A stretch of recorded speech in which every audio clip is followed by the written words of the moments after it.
Hey friends, welcome back to the channel, and if you're new, thanks for stopping by.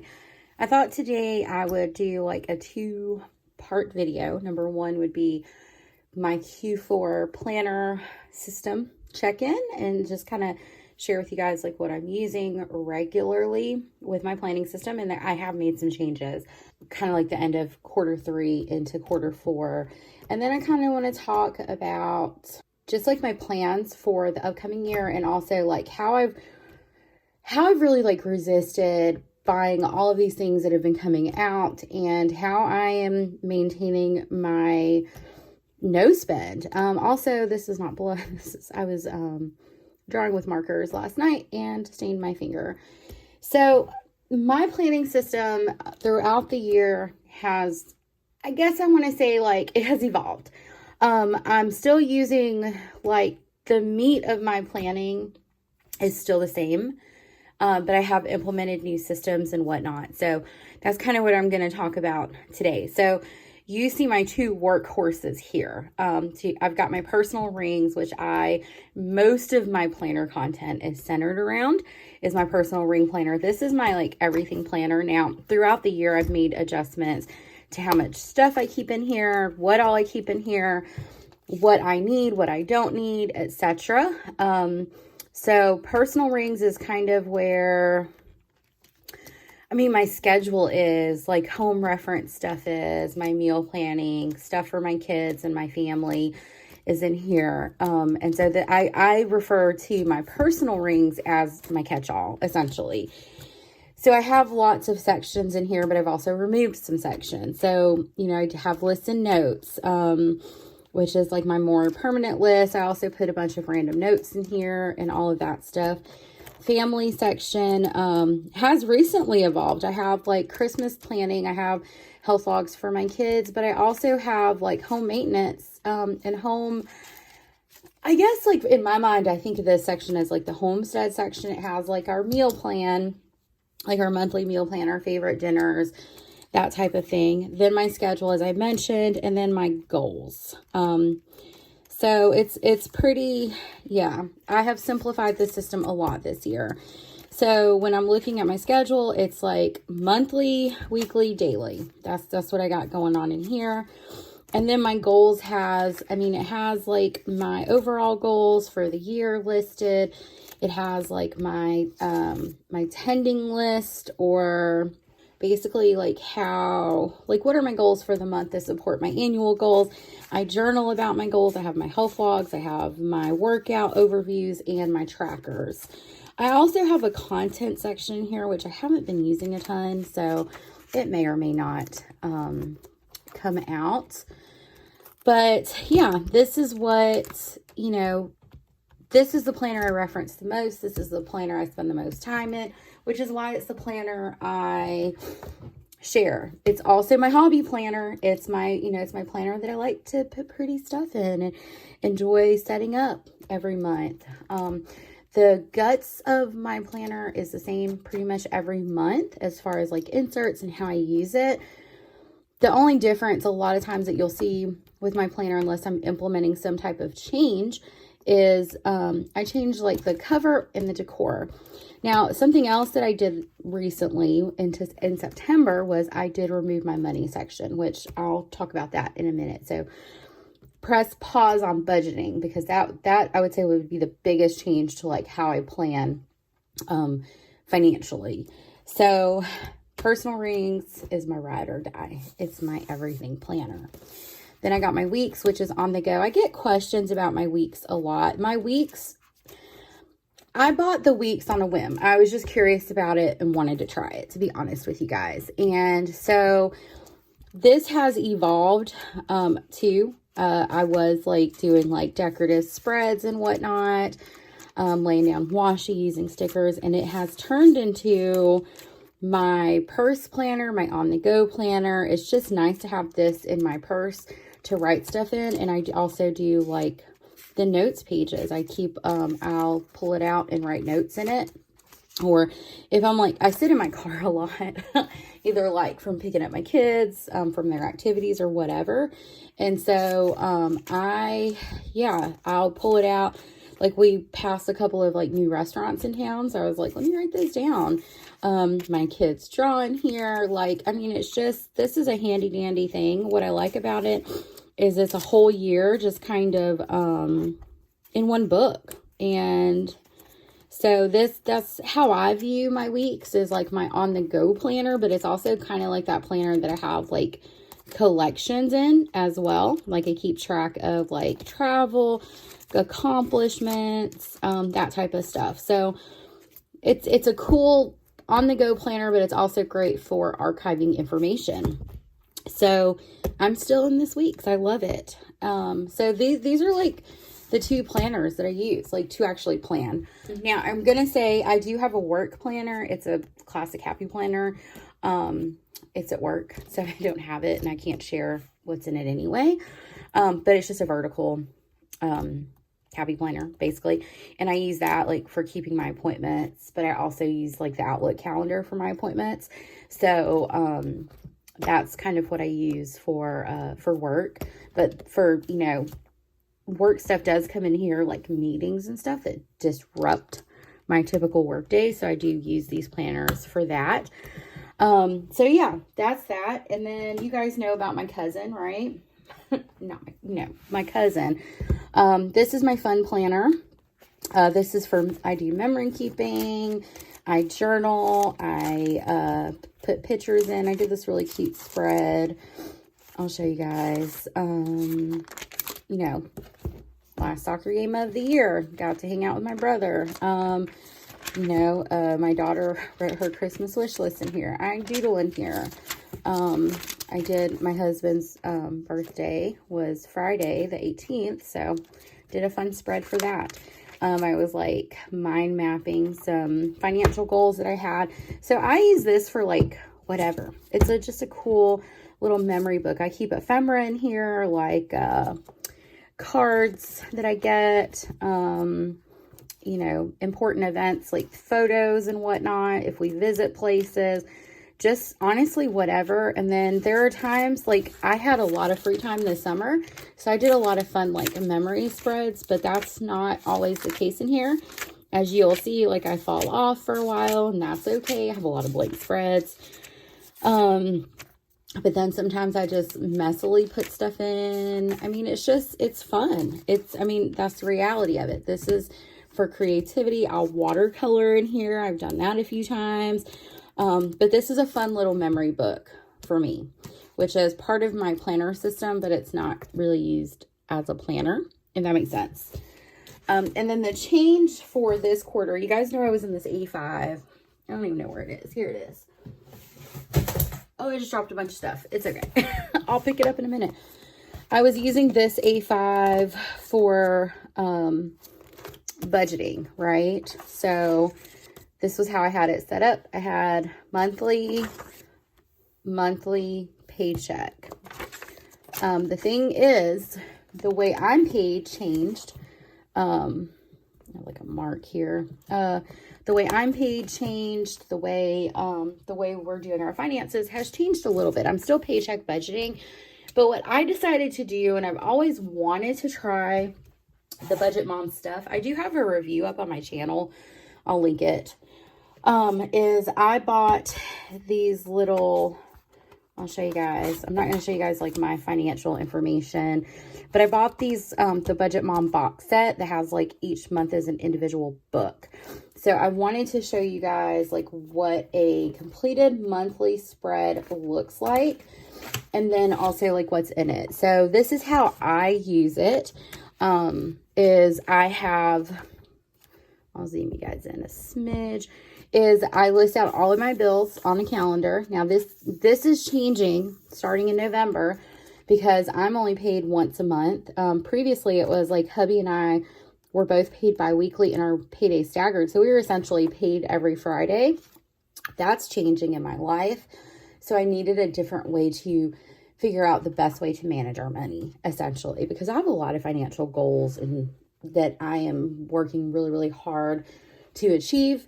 And it's pay down debt, student loan debt. So Anyway, so the way it works is it's an undated calendar. You put in the dates and then you list out all of your bills, and then each color signifies a payday. And that's kind of how I budget for each paycheck. But like I said, in December, December, November, that has changed in my life. And so I'm utilizing this book here. Okay. So I'm going to show you what the contents look like without my information in it. So that way you guys can get an idea. Because I think the Budget Mom has this stuff on sale right now. Now this is an older version because I got it for cheap. Now her shipping is expensive. I don't think it's anything that she has control over, but just FYI. So you have a paycheck bill tracker where you list out your income, you list out your bills. It has like a flow to it, which is what I liked. So you list out your bills, like the due date, how much you're budgeting, and then you total your bills, and then you subtract your total estimated income from how much your bills is, and that's how much you have left over.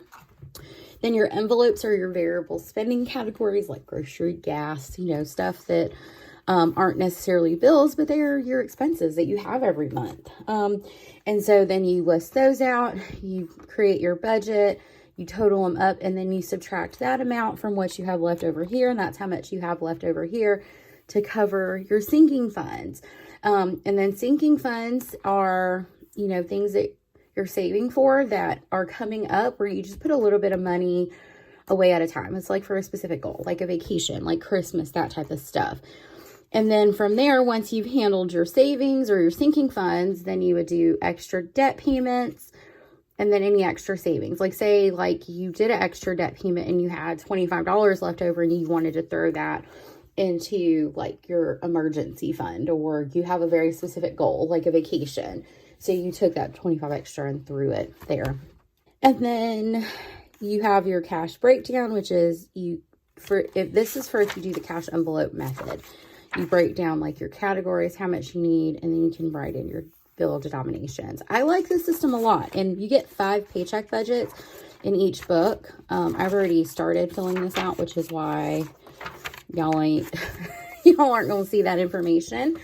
And then you get 6 expense trackers. So what I do is I set aside 4 expense trackers for our checking account. And then I do 2 expense trackers for our cash envelopes, which is cool. So that's how I do that. And then you can do your total debt payments here. You list out your debts, the balance, the interest rate, how much your minimum payment is, and the order in which you're trying to pay it off. Creditor, this is for extra debt payments, which you wrote in, and then total debt payments you made this month. And then it gives you an opportunity to kind of show your progress. You got your net worth tracker. I didn't want this to turn into a budgeting video.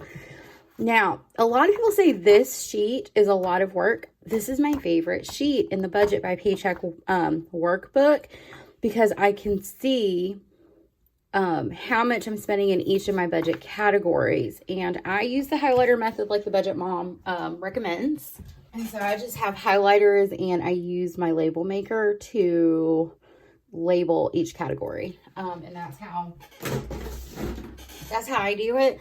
And so each month, even though I budget each paycheck, I still get have a budgeted amount for the month that I want to spend. And so it gives me an opportunity to see how I'm doing. This is your debt and savings trackers, where you can see how much of your income went towards your debt and how much of your income went towards savings. And the purpose of this is to ensure that the way that you're spending your money, let me think about how I'm going to word this. What you're putting your money towards is in alignment with your financial goals, essentially, right? That's how that sheet's supposed to be. And then you can compare your spending categories from the previous month. You have like November, December, and then in the back, you have like notes, and then you have these teller slips for when you want to go to the bank and use your cash. So that is definitely what I am using for budgeting at the moment, and I love it. I'm probably just going to buy the digital because I wanted to try it out and see if I liked it. And I didn't want to have to print something, but I don't know, I'm undecided. I may buy the digital because she didn't release any 2023 I'm sorry, she didn't release physical copies of the 2022 in 2022, but I think she has like some more of these like still available in her shop. So, but I would prefer to have like one book as opposed to like these mini books. I find that having each individual book is kind of annoying to me, but I have it, so I'm using it, right? And then I have this B6 Let me move this receipt. That I have like used a few pages in here and I cut them out. And so I don't really know what the purpose of this is yet. I don't know if this is just going to be like a notebook or brain dump, whatever, but I have it in case I want to use it. So yeah, that's my planner system for right now. And so really quickly, I kind of want to talk about this time of year, right? Because this time of year, if you are a planner person and there is a hobby aspect of planning, and this is speaking from my own experience, there is no, in my opinion, there's no room for judgment here towards anyone. And that's even like me speaking. Like if you are buying all the planner things this season, have fun. Like there's no judgment. So I want to throw that disclaimer out here. I am speaking from my personal perspective and my personal experience with this time of year and how spending can easily get out of control with buying all of the things, which is part of the reason why I took the time to total up. I did. I was that person. I think it was back in August. I totaled up all of my planner spending from January 1st of this year up until the day I totaled it up. And when I saw that total number, I was like, no, absolutely not. I cannot continue to spend like this because those little 20, 15, all of those purchases, they add up over time, right? And so I'm not going to share what that number is, but it was a number that to me was shocking and that I was not entirely happy with myself in the sense that I was like, I have other financial goals and I spent X amount of dollars on planner shit, essentially. And I don't mean that in a negative way because I love this hobby and I love planning and it's enjoyable and relaxing to me. So again, it's me finding balance, right? It's me knowing and being very clear with myself what my goals are and exercising impulse control. That's what it boils down to for me, right? And also and I think I mentioned it in my Q&A is I had a conversation with a planner friend and it was like, when I say we, I'm talking about me, are we purchasing products just to have the products or do they fit in with my planning system in the way I want to plan, right? I don't need every transparent sticker ever made. Okay. I don't need every Christmas sticker ever made. I don't need every new bound book that's come out this year. There have been so many like amazing planner companies that have released like all these really cool bound books, right? But like I have to think like, yes, I like them. They're beautiful. I was tempted to buy Sweet Freckle Designs planner, and I was also tempted to purchase the Sterling Ink planner, but I didn't. And because I thought about it, like, and I was like, am I buying this just because I think it's pretty or because it's going to fit into my planning system? And my answer to myself was, I'm buying it because it's pretty and I like it. And that's fine if you like something and it's pretty and you want that and you make that conscious decision that yes, it is pretty and I want it and that's what you want to do, then do it. But for me personally, I had to take a step back and say to myself, I had some very specific financial goals in 2022. And one of those goals, and I think this is where I had the moment, I have a student loan where I had a $1,500 balance and I'm not saying I spent $1,500 on planner stuff because I didn't, but I came pretty darn close. That's insane, including covers and all that crap, right? I could have paid that debt off. I could have paid it off. You see what I'm saying? So anyway, so what I have to ask myself, and I think like the budget mom explains this well too, is if I buy this now, what am I giving up? What am I giving up?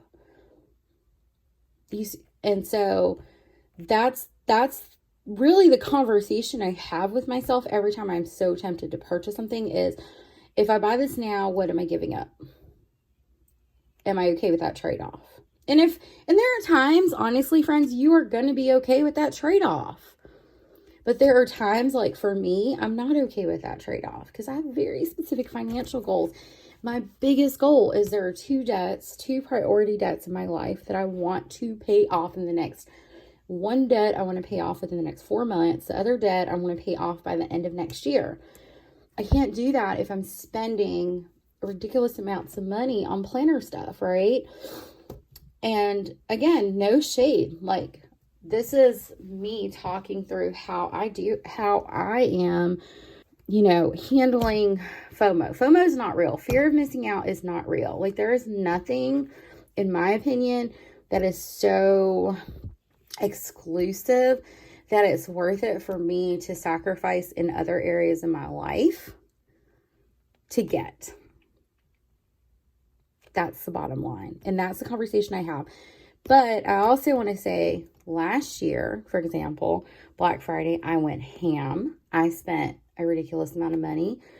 My first 2 years, like planning like this, I spent a lot of money. I did. But the fact of the matter is like, I don't have to have that. You know what I mean? And I think that's what it boils down to, is like, when I sit down and I think about it, am I buying because of I'm triggered? I'm having a really hard time explaining this. Am I buying something because I saw it and I was like, ooh, that's cute, I want it, and I'm not really thinking about what I'm giving up? Or do I need it? Or will it bring me so much joy and so much peace in my life that I'm okay with the trade-off, right? And that's the question I ask myself. So like in December, when I'm giving myself permission to spend money on planner stuff, I'm going to buy a Hobonichi Weeks for sure. I'm probably going to buy a cousin, undecided.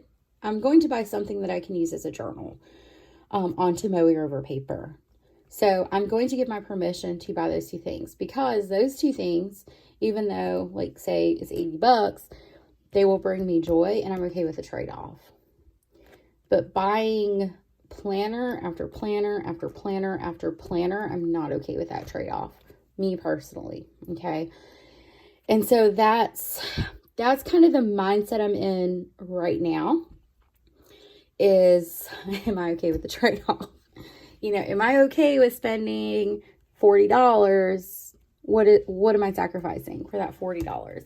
And I know $40 isn't a lot of money, but like if you do that, two times every, so you have 80 times 12. Like say you do that twice a month, that's $960 for the entire year, friend. And I think that was like my awakening moment. Does that make sense? That it was like, oh, $20 here, $20 here, $30 here. But in the big picture of 2022, right? And it was only August. It was only 8 months in. In the big picture of 2022, those are numbers that we're looking at. So so I'm super rambly. So apologies. I bought 2 expensive planner covers last year. I bought the VDS Elysian, and I also bought the Gillio Black Matte Croco. So I did buy some expensive covers last year. So if you do the math, there's a lot of money. I bought this cover last year. I bought this Budget Mom box set this year.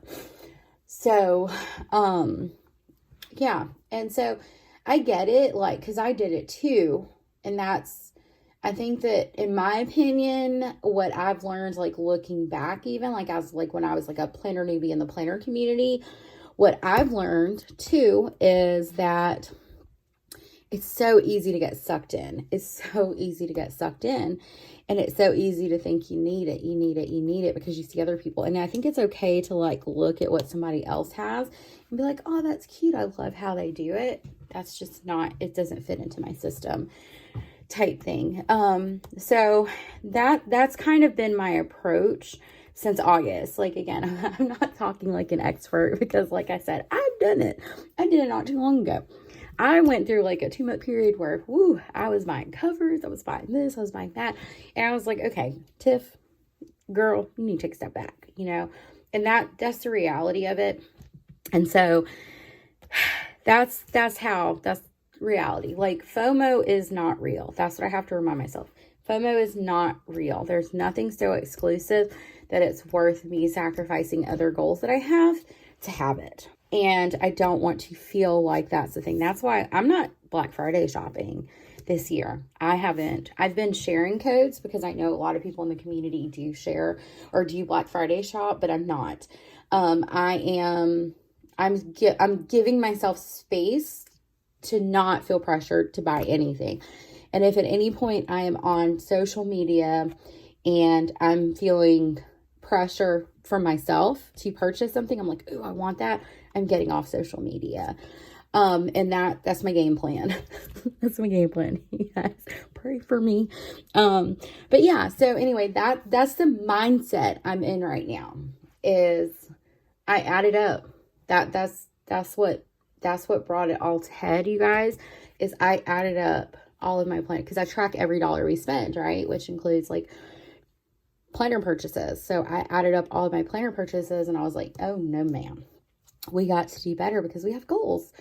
So my 3 financial goals are, I'm paying off these 2 debts, saving for our Florida family vacation in July. Those are my priority goals at the moment. So me spending, again, $40 twice a month, that's 80 times 12, spending $960 is, lodging for my family vacation, are pretty dang close. I'm not willing to make that sacrifice. Okay. And so anyway, that is my mindset. And if you're okay with spending the money, spend it. It's your money. You work hard for it, right? But be okay with it. But if you are emotionally triggered to buy and spend, evaluate the root of that. Does it make you feel good? What's missing? And I had to do that for myself too. Okay. So this is not like me sitting here like, you guys need to do this. No, this is me talking because somebody asked me. This is me talking about my own personal experience and my perspective on why I'm doing this 3-month no spend. And it hasn't been as hard as I thought it was going to be completely honest, because I have plenty. I am in an abundance mindset, not a scarcity mindset, friends. And that is what is helping me realize that FOMO is not real. I hope that information was helpful to you guys. If not, I'm sorry. And if I just rambled on and you're like, girl, and you could, I'm just playing. If you're like, Tiffany, stop, then, I hope that this was helpful to someone. If you are noticing overspending trends or overspending tendencies, especially as it relates to stationery, just remember that you don't have to buy the things and you don't have to spend the money to be a part of the community. You don't have to. You are a part of the community, period. You don't have to push product. You don't have to do hauls. You don't have to do any of that. You can just show what you're using and somebody is going to be like, that is so cool. How inspiring. Okay. Please remember that. So anyway, I hope you guys have a great day. This video is coming out on Black Friday. But I hope you guys have a fabulous day. And I hope what I said resonated with somebody. And, if you have questions or want to discuss this further, comment that down below. I'm happy to discuss things if we are kind and respectful of one another. But anyway, if you enjoyed today's video, please don't forget to give me a thumbs up. Subscribe if you haven't already. I will see you guys in my next video. I hope you have a fabulous day. Bye.